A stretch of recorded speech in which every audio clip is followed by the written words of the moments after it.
Welcome to Down to Dunk. I'm your host, Andrew Schlecht. With me, as always, on Mondays, my good friend, Michele Vera. Michele, what is up?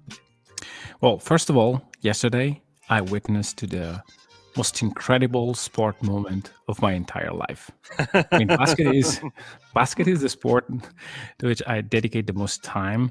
But when I was a kid, I used to watch Maurice Green and other great sprinters. And yesterday, like to be able to watch Marcel Lamont Jacobs winning the gold medal. Yeah. It's almost like, I don't know, it's something that an Italian guy cannot even think when he's young. I mean, Yeah. so it was off topic. So It's unbelievable. stick to No, basketball take your now. No, time. Take your time. This is your time. I was screaming like a 3-year-old kid, like at the TV. It was insane. So I love it. It's so fun. yeah, Yeah. tomorrow my brother will run. So it's What time? I think it's 5:10 OKC time in the morning. AM 5:10. Yes. Yes. And then if he qualifies, he will be on the 5th. I think early morning, but a little bit later. Tell everybody his name again, and everybody tune in. What did you say? It's 5:10 Central Time. Yes. He will be in the 5th heat, and he's Paolo Paolo Dalmolin. So Dalmolin. And Go watch it, guys. Yeah, We'll be rooting with you. It's awesome. Yeah, I took a day off. Good just for you. To be there. I love it. Michele, the draft came and went. Wow. We've spoken, but we haven't spoken that much about it. It's been a busy time, and now we have some space from the draft to kind of think about it a little bit more and discuss the draft picks of Josh Giddey, Trey Mann, Jeremiah Robinson-Earl, and Aaron Wiggins. 4 players that I don't think we would have predicted would be on the Thunder today. Mm-hmm. 4 players that aren't elite athletes. Maybe Aaron Wiggins, maybe the best of them. Mm-hmm. But 4 guys that fit what the Thunder are trying to build. So, whenever there were these mock drafts that had like Keon and Jalen Johnson going to the Thunder, or the mock drafts that had, Kuminga, Keon, and Jalen Johnson, you're kind of like, oh my goodness. Like, one, do these guys actually have intel, on what's going on with the Thunder? And then 2, it makes you just wonder, are the Thunder building what I thought they were building? Because this draft helps set the course for where they're going. Last draft, they had later picks. They traded up to 17. They picked at 32. Cool, that's great. Those aren't like franchise shaking. Like, this is the first draft. We have to remember that too. Like, this is draft number 1 in the rebuild. Last year wasn't it. This is it. This is draft number 1. And so if you're impatient at draft number 1, you might need to check your fandom a little bit, because this team is going to take its time. When I'm talking draft number 1, I mean there will be more drafts where they're drafting in the lottery with almost some certainty. And they set the course for where this team is headed when they selected Josh Giddey at 6. When you think about the remaining players in the draft and who they could have taken, Jonathan Kuminga is at the top of that list. Jonathan Kuminga does not fit the current Thunder culture whatsoever. Jonathan Kuminga is going to have to learn how to play in a system. Jonathan Kuminga is going to have to learn how to fit in. If you watched him at the G League Ignite, it was your turn, my turn. It was, okay, now Jonathan Kuminga is going to do his thing. And then you see him not compete on the other end. And so there's a lot of work to do with Kuminga. Franz Wagner, maybe as a guy that probably does fit what OKC is trying to do, but not a ball handler, really. And then James Bouknight too, who Yeah. is like that was like the guy. Like I think the jersey I saw the most when I woke up on draft day when I flipped on Twitter was James Bouknight in a Thunder jersey, and that just didn't happen. And it's the lack of passing. Like I almost promise you that. And we talked about it so much that the lack of passing was like a real thing with him. So sorry, I've been going on a tangent, but I just feel just like I have so many things to say.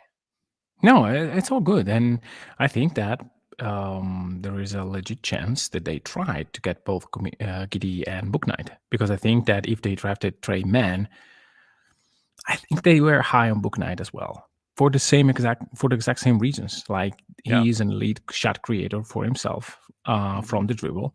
And so maybe they really tried to make a deal with Charlotte, for what we know. Yeah. Or with Perhaps. Sacramento. And I mean, maybe they didn't offer 3 first-round picks, mainly because their evaluation of Bouknight against Trey Mann is not more than 1 extra first-round pick. And if that is your evaluation, you have to go with it. I mean, like it's not that you have to waste those picks; you have to get value for those picks.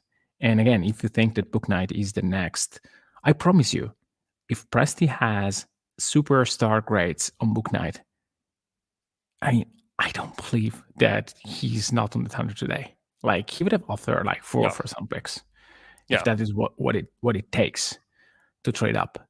And to me, what the pick of Trey Mann says is, we want a shot creator, we want an elite pull-up shooter, and we got one. And we got one with our pick without spending anything because we had him maybe 10th on our board. Is that a mistake? It's our process, and we believe that. So I really believe that what they did is just evaluating every single possibility to trade up, and in the end, they just evaluated Giddey more than Bouknight, which is something that I personally like. I mean, I half jokingly said during the draft, "Let's go wild and pick Giddey instead of Bouknight," because to me that is way more interesting to me. It's way more modern basketball, modern version of the Thunder. He's an elite passer.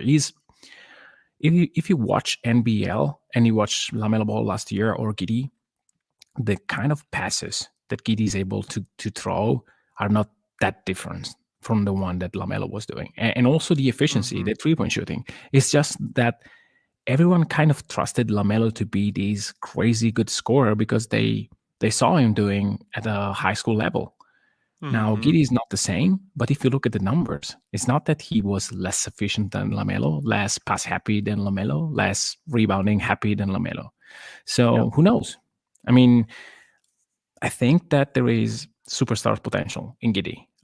Is that the likeliest outcome? No. The likeliest outcome is probably something a little bit better than Thomas Satoransky with, again, a little bit more IQ in terms of passing and maybe a little bit more scoring, which is a pretty good player. And a player that's 6'9" that can play more That's positions. Why I picked Sato as a comp. Yeah. He's. I mean, that's probably like even a low end outcome, with him, because a lot of guys that struggle in the league is because the pace of play is so high and the thought process is so high that they just can't stay on the court.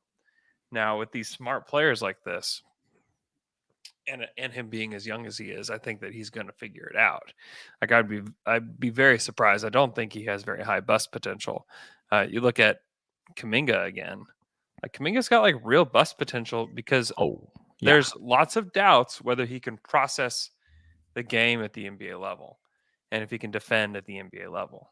There's a lot of question marks there with him, and I don't think you have the same questions with Giddey. Like Giddey I think he'll play. Whether or not he becomes a star, an all-star, whatever, like that is up for debate. That is certainly questionable because he's got to figure out the shot. Like to me, that's the number one thing. And then what position is he? He's probably on the wing, and the Thunder will definitely say this phrase, and you're going to hear this. Well, what is he? Is he a point guard? Is he a shooting guard? He's a basketball player. He's just a basketball player. Okay, cool. Great. Thank you. Thanks. That helps a Thank lot. You, Sam. That's enlightening. tremendously. but he will play with. I think he'll play really well with Shea and Dort and Hmm. with Poku, because I think they're all going to be able to just swing the ball and move and find gaps. And you know, but the thing that they need him to do in order to play off of Shea is be able to hit a catch and shoot three. Like Yeah. that's got to be something that they're prioritizing with him, because he really was the primary creator for the 36ers in the Hmm. last season that he played with them. And he was their point guard. There was really nobody else. And part of that was like out of necessity. And now we get to kind of see what he is. Because the Thunder have a lot of guards that can handle the ball, including like Trey Mann will come in, and if he does get to play, I have questions about that. But if he does get to play, like they're going to put the ball in his hands if he's going to play, because that's where he's going to be most successful. So it seems to me that Giddey would be more of a secondary creator. And now with him, with Poku, with even Dort, and even Baisley, you've got lots of secondary creators out there. You have lots of options on what you can do, especially when you're running the court. Like everybody can grab and go, which I think is a really important thing and something that the Thunder really have emphasized with this next group, is that everybody needs to grab and go. We're going to play fast. We're going to have guys that can make quick decisions. I think they drafted players that make quick decisions and that know what they're going to do with the basketball. Like there's no, Andre Robertson was notorious for the record scratch, Hmm. when the ball hit his hands in the half court or even on the break at times. Uh, Not going to be the case with this team. And Josh Giddey is a reason for that. To me, I think he plays right away. He's been playing professionally with grown Yeah. men, with guys that have played in the NBA. I would start him. Like this would be my starting lineup. I would start SGA, Dort, Giddey, Poku, fill in the blank. I don't know if Favors if he Favors. I stays. don't. I don't know if Faves is staying around. If Favors stays, start him. If it is Isaiah Roby, like start Isaiah Roby. It No. doesn't really matter. What do you mean No. no? What do you mean No. no? Why? No. No. No. Just no. Just Start Baisley. yes. Yes, please. Start No, Basie. start Basie is fine. start JRE. Start Jeremiah Robinson. Earl. Yeah, Jeremiah Robinson-Earl. Uh, Earl. yeah, I think they should To consider me, him the too. Earl will never be even said. It will just be Jeremiah Robinson, and we will forget about the Earl. Because Uh, Alexander is long, so you can say Shea Gilgis yeah, Alexander, and it makes sense. yeah, When you say Jeremiah Robinson, you are already done. So I yeah. don't think that the Earl will be there. Have to ask him about that. You have to ask him about that. We'll get to him in a second. Let's talk Trey Mann for a minute. Yeah. Uh, at 18, it was a bit of a shocker. Oh, we can talk about 16 too. The Thunder traded Oh yes, the let's talk about that. It's the the most. 16th pick Yeah. for two picks. One is a 2023 first rounder from the Washington Wizards. This came from the Westbrook John Wall trade. So the protections on this pick are 1 through 14 in 2023. So lottery protected, 1 through 12 in 24, 1 through 10 in 25, and 1 through 8 in 26. So essentially, either the Wizards are horrid and they don't see a pick that it conveys and turns into um, second round picks, Mhm. or it conveys. I would guess one, with the way that Bradley Beal has been so insistent on being a part of this franchise, and maybe that changes by 23, maybe it doesn't, who knows? But if he insists and he gets an extension from them and he stays, I could very well convey in 2023. Which is You great. know, yeah. So and there were so many people in my mentions draft night just saying these are fake picks. Like, No, that's not look right. again. Look again. These aren't No, fake picks. Even no, if you it's just not got right. one of these to convey, then you're in the money. Let's take a look at the other one. A 2022 first round pick from Detroit. Detroit's first round pick to Houston, protected for the selections. This is a pick traded to Houston, but now it's OKC's. 1 through 16 in 2022. Unlikely to convey. The Detroit Pistons will probably not be in the playoffs in 2022. Fine. 1 through 18 in 2023, 1 through 18 No. in 24, 1 through 13 in 2025. Who knows? That could very well convey that year. And then 1 through 11 in 2026, 1 through 9 in 2027. The Thunder are going to get one of those picks, most Yeah. likely. Because Cade Cunningham, if Cade Cunningham is everything everybody believes him to be, then the Thunder got 2 real first round picks. They are going to, I believe they are very likely to convey. So you basically get another shot at 16 twice, right? Yeah, In the exactly. future. And to me, you don't have to be caught in the moment of saying, well, we could have had Shengun or Murphy. Yeah, Yeah. that's true. But like, you have to assume that yes, the in the moment value of something it's really important. If you don't have money when you need them, then it's you're broke. But if you think about, like, OKC has all the time to think in perspective. Think about knowing on draft night, and I tweeted as much like 2 hours ago because I was bored. Think about the trade Kemba Walker for 2 protected first round picks. Wow. Who would have said, wow, Prest is a genius. He's really a genius. This is a test. Like 2 picks for a guy that you can probably flip for another one in 2 months. Wow. Now, because OKC was there, and because someone told you that Shengun will be the best player in the draft, now this is not, it's not a good trade anymore. No, it's not how it works. I mean, of course, Shengun has the possibility to be an all-star.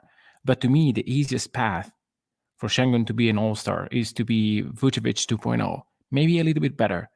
And again, I don't like that player. I mean, there are teams that, I mean, to me, the trade that Orlando did with Chicago it's an amazing trade for Orlando. Brilliant. Like 2 picks for that guy that will never, ever help you winning.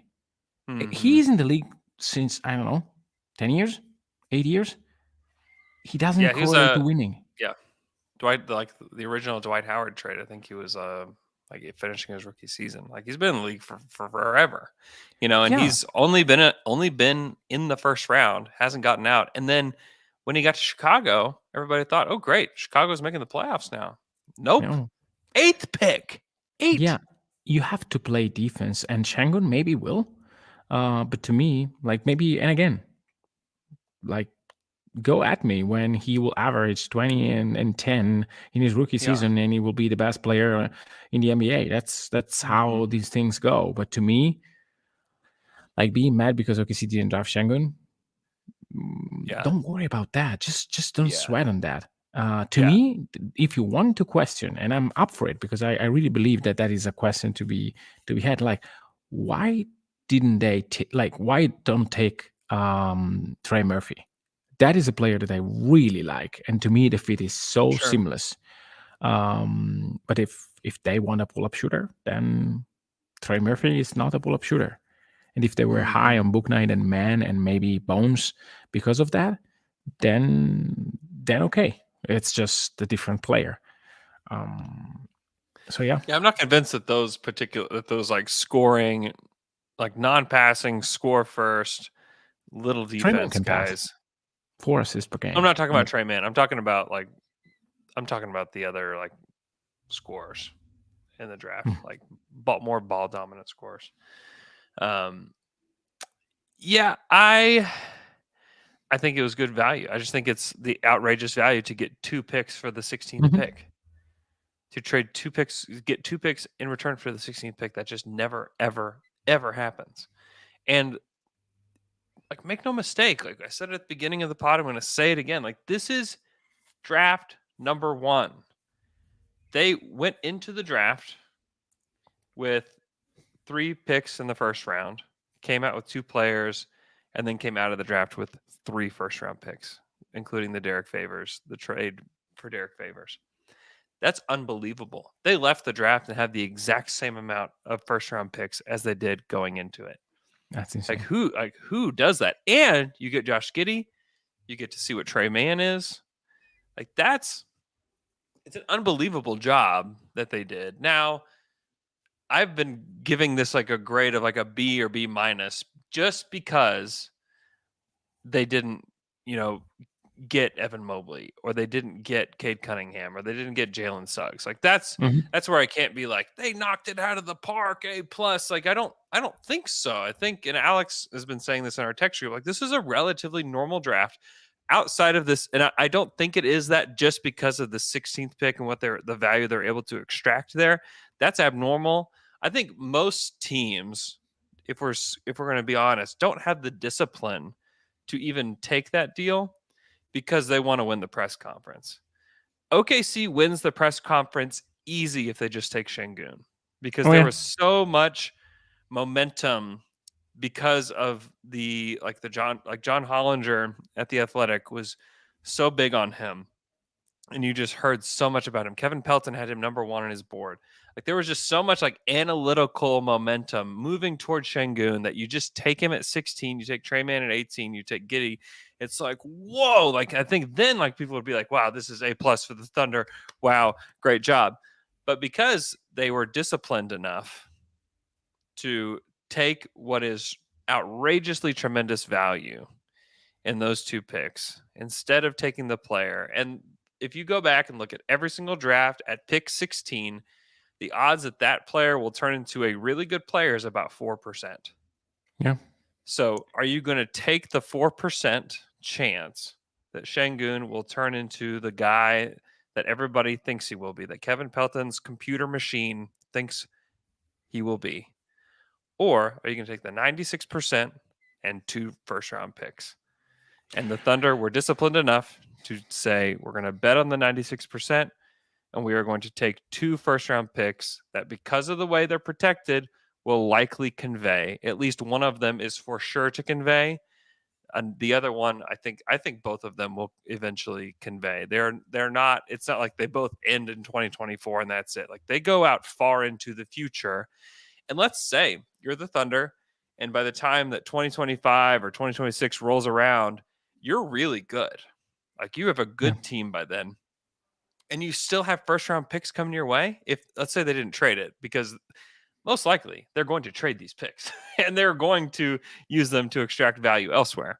But let's say they do have them. Like how valuable is getting like the 13th or 14th pick whenever you are a like top 5 or top 6 team in the league? Like that's tremendously valuable to get a guy either to come into your team and develop him along with the good team that you have, or to trade it to go get a player that can help you now. Like those are tremendous tools down the yeah. road. And it's hard to see it. It's so hard to see it today because people are like, well, when are we finally going to trade these picks? Yeah, When is it finally exactly, going to happen? exactly. That is the But sentiment. Being out, they are yeah, like fans. Fans are starting to be allergic to picks, yeah, and it's fine. I mean, we're it's almost like restarting all over again when you yeah. trade for a first round pick. It's not that. Don't think about that in this way. I mean, they have a very good young core that may very Mm-hmm. well be already the core that will win for OKC. I mean, no one is Yeah. saying this I don't know. today, but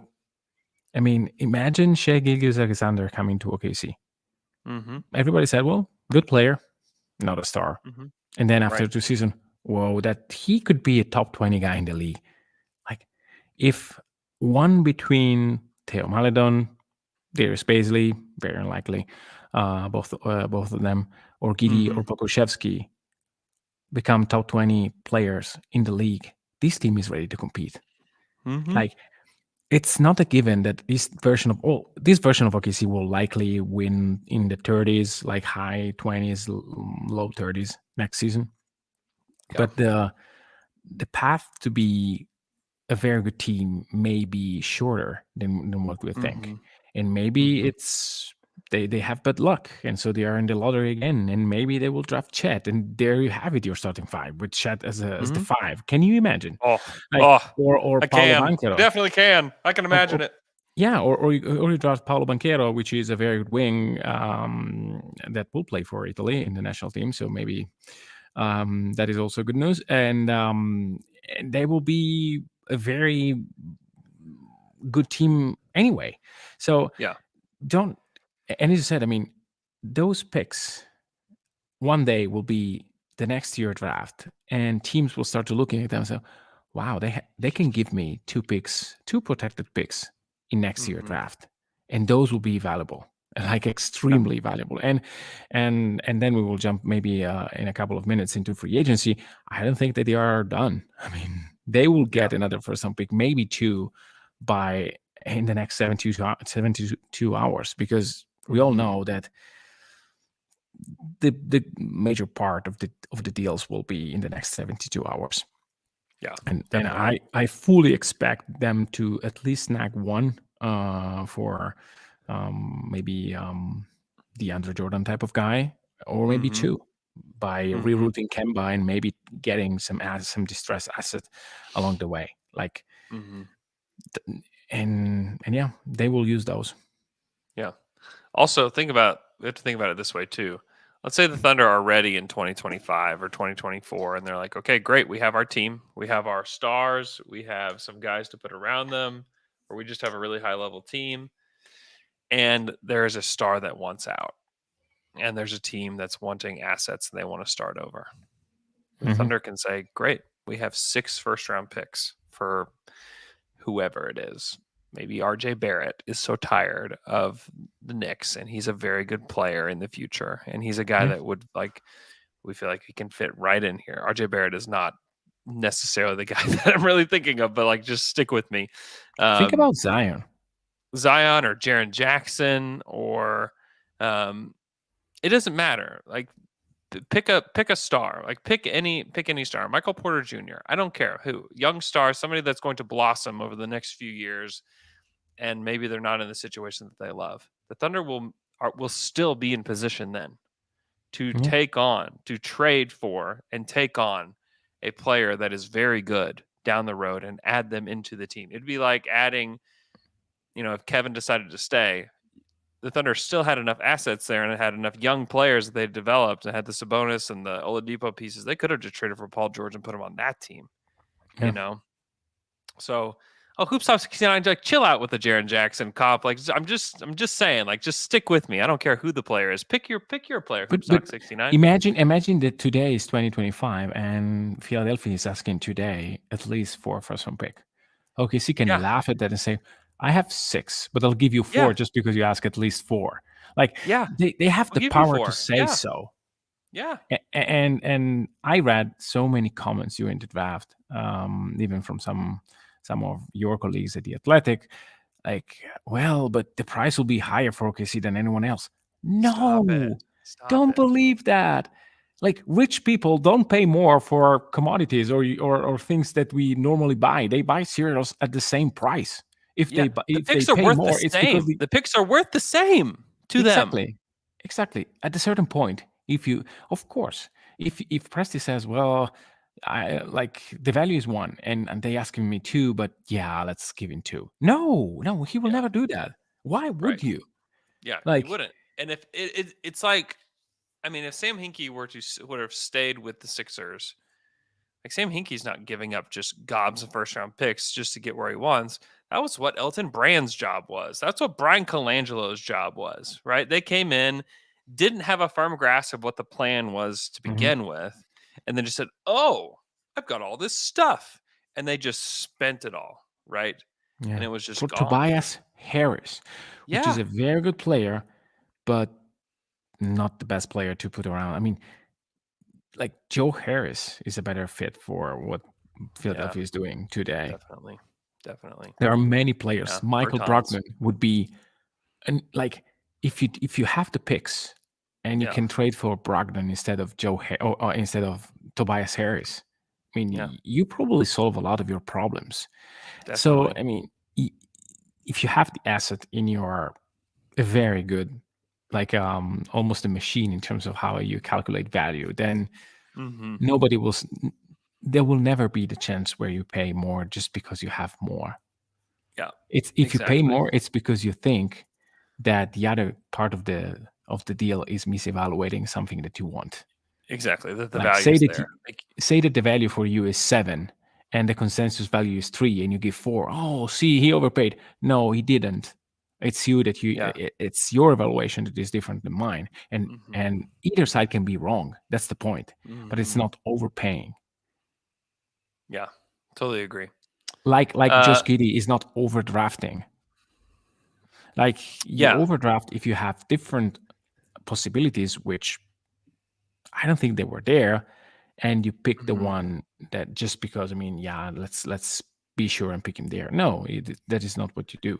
I mean, Yeah. Well, there were reports of Golden State yeah. wanting him, like there were Yeah. reports of Yep. I don't remember which team wanting Trey Mann.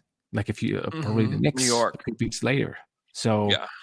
this is not Yeah. overdrafting; is getting what you want at the place that you need. Yeah. It definitely felt on draft night like an overdraft because the of the mock drafts that were being put out there. I felt like the NBA teams did better than they have in a long time of not letting all the reporters and all the guys that do these mock drafts know what they were going to do. And that screwed with the mock drafts. That's why the mock drafts were a lot more inaccurate after you got past the fifth pick because no one really telegraphed. There was nobody telegraphing that Josh Primo was going to go at 12. Like nobody thought that. Everybody felt like that was a giant reach. But had they had the information two That weeks was the guy for before, OKC. I'm almost sure it was. I think so too. I think that was the guy at 16 for OKC that they felt like they could let go of 16 because of him. He fits the mold too, like age-wise, very very good shooter. Lots of runway, lots of ways that he can improve. Uh had the mock drafters had the information 2 weeks before that Josh Primo was going to go 12 and they mocked him at 12, people aren't surprised. But we didn't Mhm. know what San Antonio's board looks like. We don't know what OKC's board looks like. We don't Hmm. know what anybody else's board looks like. And because the draft didn't look like, ESPN's board, the Athletics board or Bleacher Report, it doesn't mean the value isn't there. It felt Mhm. like that. But, as I've been saying and I've said it for weeks leading up to the draft, like every single year the draft order is wrong. Like Yes. every single year.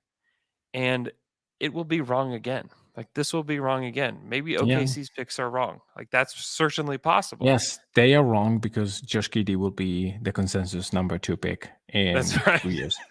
That's I'm it. also fairly convinced that if OKC was able to trade up to 4, they probably would have taken Scotty Barnes. Because you look at the type of player that they wanted to take, I'm Mm. fairly convinced that that's what they would have done What too. Suggs? I don't know. Suggs must have had some brutal workouts, man.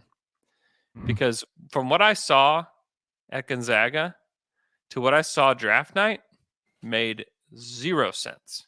That's him. 0. Didn't get it. To me, he was my second favorite player in the draft. Watched all of them. I watched a ton of like the top 5 guys, a ton, and I was very close to putting him number 1, like dangerously close to putting him number 1. Yeah. And there must have been some disconnect with his workouts or his interviews or something because him falling all the way to the Magic just made absolutely no sense to me. I just didn't really get it. Especially like I like Barnes just fine. I worry about his scoring. I don't worry about Giddey's scoring as much. I don't worry about Giddey's offensive No. game as much as I do Scotty Barnes. Scotty Barnes will be a better defender. He's a better athlete. Um, he's got better reach. He's got all those things. So maybe that's certainly why Toronto favored him over a guy like Josh Giddey. But Giddey is like the next like evolution of that kind of player, like 6'9", can dribble, can pass, can play multiple positions, will play multiple positions in the NBA. So um, yeah, it's just, to me, it's really interesting. Let's take a break, and after we get back from the break, we're going to talk about the other 3 players the Thunder selected. We're going to talk about Shea's potential extension, which could be done as soon as tonight. We're going to talk Spencer Dinwiddie, Markkanen, Devontae Graham. What's going on here? And then Russell Westbrook called Kawhi Leonard. What? We'll be right back after this quick break. And we're back. after that quick break. Michele, let's discuss Trey Mann for just a minute. Yeah. Number one reason the Thunder took him is the pull up three. Like that's what I would say. That why did the Thunder take Trey Mann? The pull up three. It is Yeah, and probably the the deep best pull range. up three. Yeah, probably the best pull up three in the draft, I Yeah. would say. Together And with Cade. sure, yeah, and also his size too. He's 6'5". Like this is not a small guard. I know that a lot of people just associate the name Trey with a small guard, but he's 6'5". Like he legit could probably play some two at the NBA Yeah. level if he can Oh yeah. bulk up. Like offensively, he certainly can. Defensively, like the dude won't guard twos, maybe probably won't even guard ones. Yeah, But the and pull he's up three exactly. is Yeah. the bread and butter for him. And this is something that he mentioned in his interview, like in his introductory press conference. I mean, that he has to be stronger. He Mm-hmm. knows that. Yep. I think he will be a guy that will just make crazy shots. And this is something that I mean, he will make Lillard / Curry shots from day one. Sure. Not with the Yeah. same consistency, not with the same effectiveness, because he's Trey Mann and not Steph Curry nor Damian Lillard. But the guy can shot from 32 feet with ease, and those guys are needed in the league. Mm-hmm. The defense in the end will be what separates him from a microwave bench scorer, like someone in the chat said, or just a very very good player. OKC is willing to bet on his work ethic and the fact that he really improved from year one to year two in college, which is something that you always have to take into consideration. Now that I say always the same things, but look for improvement. And he also improved physically from year one to year two because he grew a couple of inches. So maybe he'll still, maybe for the end of the summer we'll be 6'6". So who knows? Maybe we can play some three. Mm-hmm. But again, that skill together with Lou Dort and Shea gives you extreme flexibility. Like if you have Dort and Mann, then you have an offense anyway. Even if Lou Yeah. Dort is not crazy good at spacing the floor, he can space the floor for Giddey. So I really think that when you have a guy like that, that you can pass in the ball, he can just isolate and take a like a crazy three from the dribble. And granted, he didn't have the cleanest shot selection in the draft. Yeah. He took like pretty bad shots, and still he was able to hit 40% of his threes, which is like nonsensical. I mean, Bouknight Yeah. had a bad shot selection, and he shot 30% from three. Like Yeah. man, and like the reason why, and there were a question in the chat, so I'll end there. The question why Bouknight is a top 10 player and 11th, and Mann is like in the 20s in terms of mock drafts and value, is Mm-hmm. because Bouknight is a completely different athlete and he's Mm-hmm. way more long than Trey Mann in terms of wingspan, stuff like that, and that counts for NBA Stronger, much executives. Yeah. stronger too. Yes.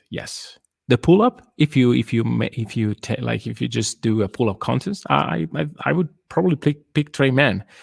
But overall, I mean, Bouknight is a far more complete prospect than Trey Mann. The passing, Mm-hmm. maybe a little bit in favor of Trey Mann. Oh yeah, they're both not great, but Trey Mann Mm-hmm. is certainly better Mm-hmm. than Bouknight. And yeah, I would agree. I mean, the profile. Yeah, if all you want to look at is pull up shooting, like he'd go number one in the draft. I got fairly Yeah. convinced of that. But there's just obviously so much more to it, and they're betting on that being good enough, and even the spot up being good enough to where you can just throw him out there, and you can be even more versatile because I think he can play next to guys. I think he can be somebody Yeah. that's the primary handler and just go create. Now there's a question of like, is there going to be time on the court for him? I think that's a very, very real question. I think that he might play some with the blue this year. I think that that's certainly possible. And now he is a sophomore; he's 20 years old, and so you'd rather have him with the team. But perhaps he's not ready in terms of strength and conditioning, and so he might need some time with the blue in order to get some of that and to just have some on the court time. I think the Thunder will have to use. Um, are going to have to use the blue this year, which I think is good. Yeah. He can Mark score Stein is 30 reporting that the there. Cavs are prepared to offer a 5-year, $100 million range to center Jared Allen. Golly. What? Convoluted team. Yeah, 20 Let me mil. read. Oh, that That's is just rough. great. That's Let's rough. pair him with Evan Mobley and Yeah. be happy with that. Yeah. While the rest of the league is going one direction, we go in our We direction, don't know which where we're is going. tiny Or guard that play no defense and Mhm. two very tall guy that will never be able to space the court really together, plus Yeah. a non-shooting three. Awesome. That is exactly what you should do. We'll be right back in the lottery next year. We'll see you there again, Cavs. Sounds good. Bye. James Anderson says that he believes that he's a better prospect than Maladon, Jerome, any of those. Absolutely. Like he went much higher in the draft, in a better draft than those guys. So I agree he's a better prospect. Will he be ready to play? I mean, Tim Maladon put the most minutes on the Thunder last year. Like he's going to play next year. Ty Jerome hit 42, almost 43% on volume last year. Yeah. He's going to play. Now, can Trey Mann, like he can get in there and he can show what he can do and be better than those guys? I think that's absolutely possible. I think it's absolutely possible. Would I bet on it? Not initially, but I think the hope is that within the next calendar year that we're talking about Trey Mann as like the backup point guard or the backup guard, or even like pushing like, oh my gosh, they got to give him more minutes kind of thing. That's certainly the hope, and to But give those yeah, guys some competition. but you play five guards. Don't worry. I mean, OKC will play Definitely, 5-6 guards. So yeah. he'll be there. And here's the Giddey's thing, not a guard. like, I don't think Giddey's a guard either. I think No, he's I a mean, Giddey is 3-4. a guard, but it doesn't count in the guard rotations because he will be tasked to be probably a defender of 3s and 4s. Yeah, he fills in the gaps wherever you need him, and will still be Exactly. able to do his thing. Yep. But yeah, no, I agree. The thing is, like, this year is about development. It's not about winning basketball games. I think they'll win basketball games. I don't think that will be a. I think they'll win, like, probably even more than what some think. Like, I think that they will have a surprising year. But but that's not what this year is about. It's about development, and if it's about development, then Trey Mann's going to play some here and there. Like he's just going to have to, and maybe you'll have times where Ty is sitting, and that's certainly possible. Let's talk about Jeremiah Robinson-Earl. Gosh, Thunder, just don't you know? Like, do Chris Fisher a favor and stop drafting guys and bringing guys in that have hyphenated last names. It's just not nice, really. Yeah. But I would say I was so impressed with all of these guys as just like young men and the way that they carry themselves, the way they handle themselves. It's because you're a dad. It is one. It is. I'm serious. I'll tell the story. Like there is some of that is true. Some of that is absolutely true. But the way that they just spoke on stage, they were just impressive. Like I was just impressed with the whole group. They all carried themselves very, very well. There's just something about JRE that is like, there's just something about him that you're just like, wow, like I really like that guy. There's just there is something about him that I don't know. I think I'm really glad I don't know if he's going to be good at basketball or not, but I can tell you that this is a high quality human being that they brought in to the Thunder, and not to discount anybody else, but there was just something a little bit different about him.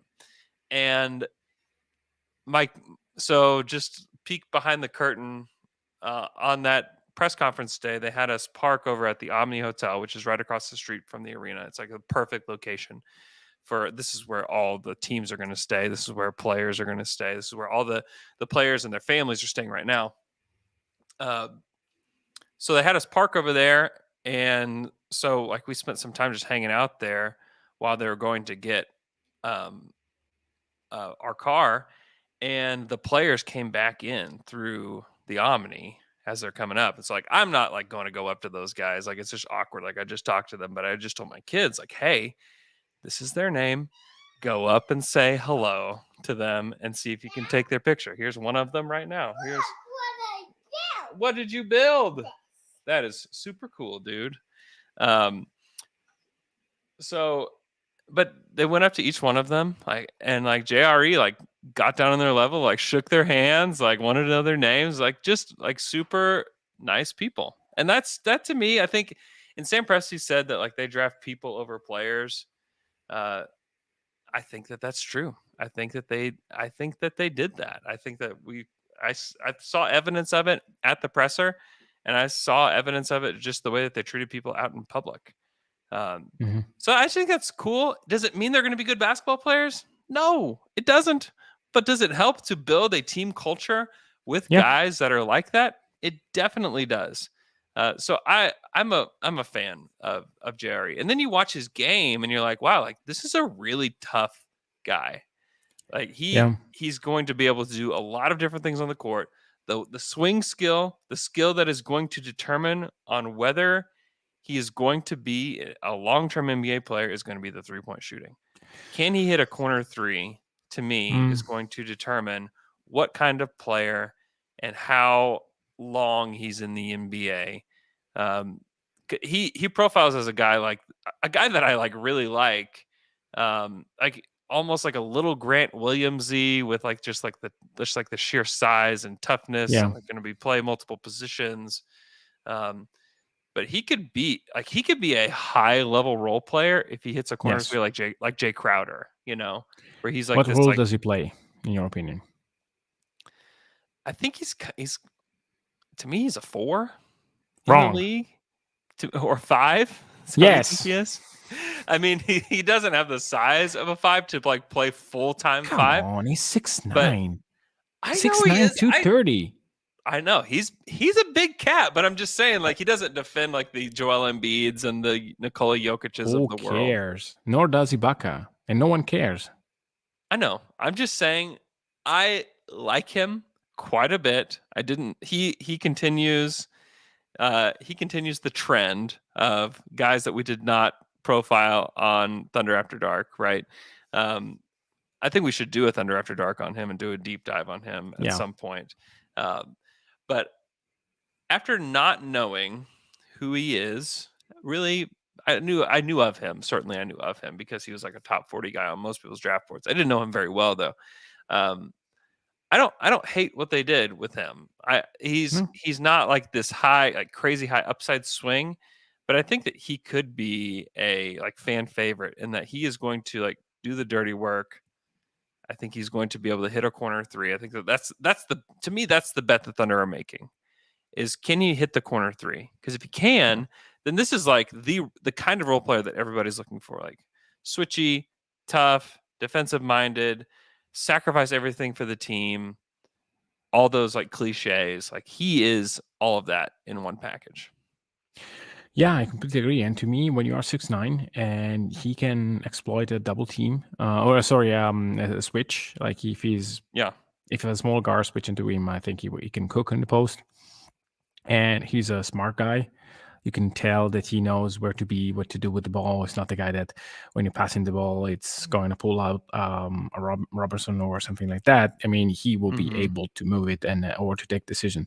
So I think that in the chat, a lot of guys are saying, he's a better shooter than most of the guys. He's going to be Jay Tucker. Yeah, I don't dislike that. I think that if the corner three is hit, as Andrew said, then there is a good chance that he can be your stretch 5 coming off the bench.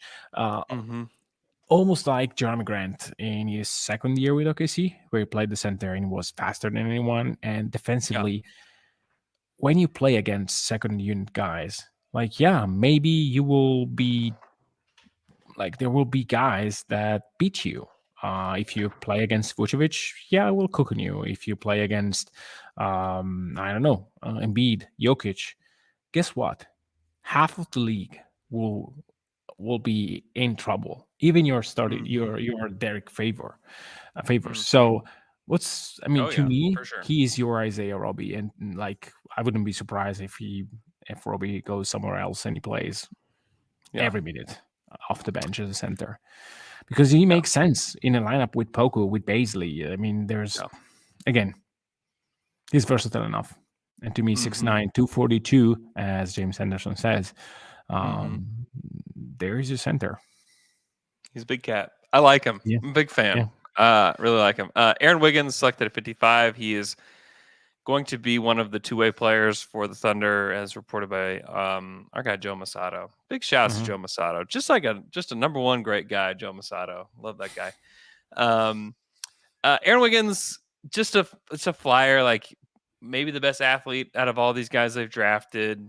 Plays on the wing, likes to take mid-range jumpers, likes to finish in Good transition. Shooter. Yeah, likes to dunk it. Kind of a fun player. Will he work out? I have no idea. Like, here's your Josh Hall, right? Here's Let's see.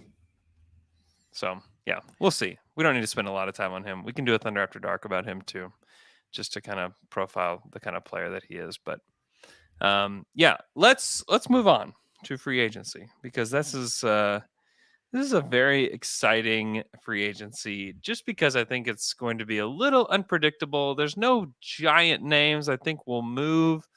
Kyle Lowry is probably the biggest one that I think will move. I do think the Thunder are going to put themselves out there as a facilitator of business. Like, you need 10 million in cap space? We can help you with that. I can give you that. You know? Come on, Brooklyn. Make all this happen. Do you want to get rid of DeAndre Jordan? It will cost you 2028. Yeah. Top 10 protected.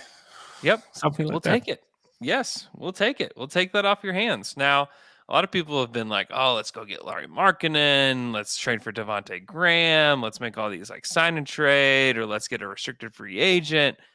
I just would be very surprised if the Thunder actually got in the restricted free agent game. Now, perhaps like Zach Collins is not a restricted free agent anymore. Maybe the Thunder really like him. They really like guys from Gonzaga. Now he's hurt. What does he get on the market? Probably something very, very little. And less than Emily, I think. Oh, it better be less than the mid-level exception. Like, it just has to be less than the MLE. Maybe even less than the taxpayer mini. MLE. Yeah, it better be. I mean, I wouldn't pay him 4 years, 20. Like, I don't know that I would do that. No, but you don't have to go to that length. I think that something like 10 millions, 12 millions for 3 years with the team option in the third, that is already good value for Collins. That he knows that his career is in jeopardy right now. So he has to take a deal like that. And to be with a team that has like, there's no pressure, Zach. Like, there's no pressure at all. Like, I can come back, see win one. I can see it there. Because if he comes back and can play at the level that people thought he could, or even the level that he did when he did play, like, that's a good player. Like, Zach Collins is a really nice center. Like, if that's your center of the future, that's cool. I wouldn't be betting on anything like that. Yeah, if he's healthy, I wouldn't be betting on that. I mean, everything about him has said that like it's probably not going to work out, which really stinks for him. So that kind of risk, sure. Going to pay Markkinen, like, I'm sorry, guys. Like, I just have a hard time seeing it. I know he kind of. Where is that in your cereal scale? Oh man, I don't know. He's like Rice Krispies, but you really don't want Rice Krispies. You want something a little bit more sugary, and so you're having to go get the sugar and like sweeten it up. And it's like, is it really worth it for me to do that? Like, just like this pure sugar. Like, what am I doing? That's kind of how you feel. Yeah, to me, it doesn't make any sense. I know that the fit is okay. There is very little value in paying Markkinen. Well, if you pay him for 48, sure. I mean, it's a great deal. He will never sign for that. And Chicago will never let him go for that amount. So they will basically re-sign him immediately. Yeah, they would keep him. Why not? Why 12 million is okay. And so I don't really see the values. And I don't see the value if I don't see the value there, to me, the Graham thing is even worse. Like, why? Yeah. Why are you doing that? Like, at least with Markkinen, you can give him space without having to. The only person that will suffer from his presence is probably Darius Bazley, because he will take all the minutes. But with Graham, I mean, it's already hard to play all the guys, and we didn't even mention Kemba Walker because we believe that he will not be there for training camp. But he's there. It's very real, and if he's there, then he will play 25 plus. So Mm-hmm. to me, the Graham thing makes no sense. The Dinwiddie makes zero sense as well, but at least you get a pick, something like that. But to me, if you're Yeah. Brooklyn, like just pay a pick to get rid of Jared Allen and find a trade that makes sense for Dinwiddie. Because there will be Yeah. someone. I mean, to me, Washington is the perfect fit for Dinwiddie because he's tall. He can play very well um, Bradley with Beal. Bradley Beal. It makes so much Mm-hmm. sense. Yeah. 100%. So why trading, like paying to get rid of Dinwiddie? I don't see that to being a thing. Yeah.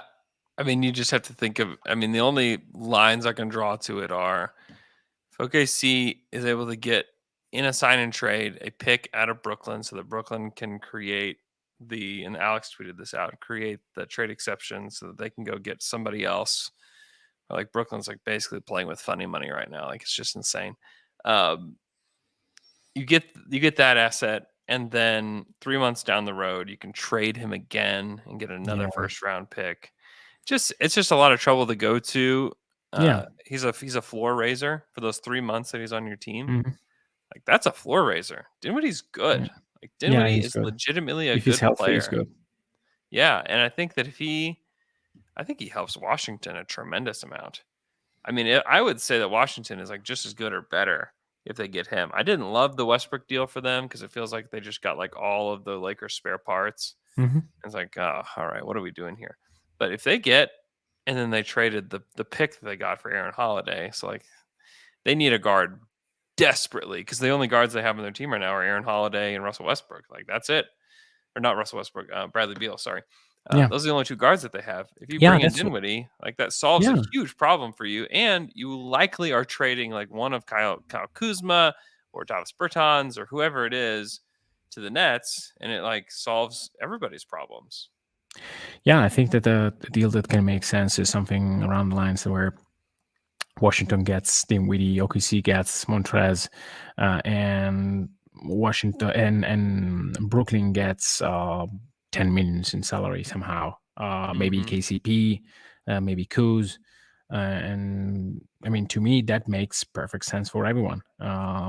Brooklyn will pay less in tax. OKC gets a player that will never touch base in OKC. And even if he does, I mean, he'll produce, and probably he's a guy that, I mean, I don't like the idea of having both Favors and him.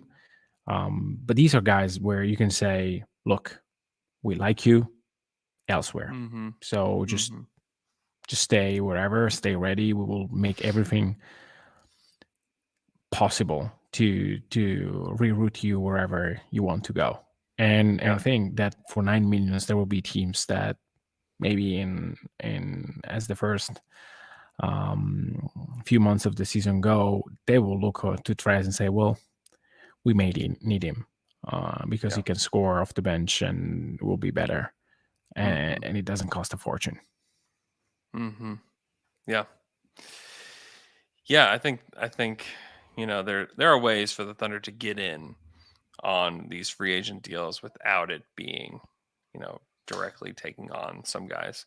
Yeah, And then Kemba, I mean, it's just interesting all these names that are popping up. Like the Kyle Lowry race has been kind of nuts to me, and I pointed this out mhm. last week with Alex on Wednesday. Just that like Kemba's younger, he's on already on like he's not on a great contract. That's obviously like one of the bigger hangups. But if you were a free agent, like I think teams would be like really wanting him. I think there'd be teams lining up to get him. And so Yeah. you have to wonder, like Dallas has cleared all this cap space. Hmm. They're probably not going to get Kyle Lowry. It seems like Kyle Lowry's going to Miami. Um, what are they going to do? Like, what's their play with all this cap space? The Thunder can try to work a deal to get Kemba there, and that's Yeah. certainly something. Same with New Orleans. New Orleans made that big trade before the draft, which I really like for them now because of what both teams did with their picks at 10 and at 17, getting Trey Murphy. Like I like that a lot. Yeah. Uh, Yes, I don't like this a year thing, but the anyway. Zaire thing is weird. I would Yeah. be, dude.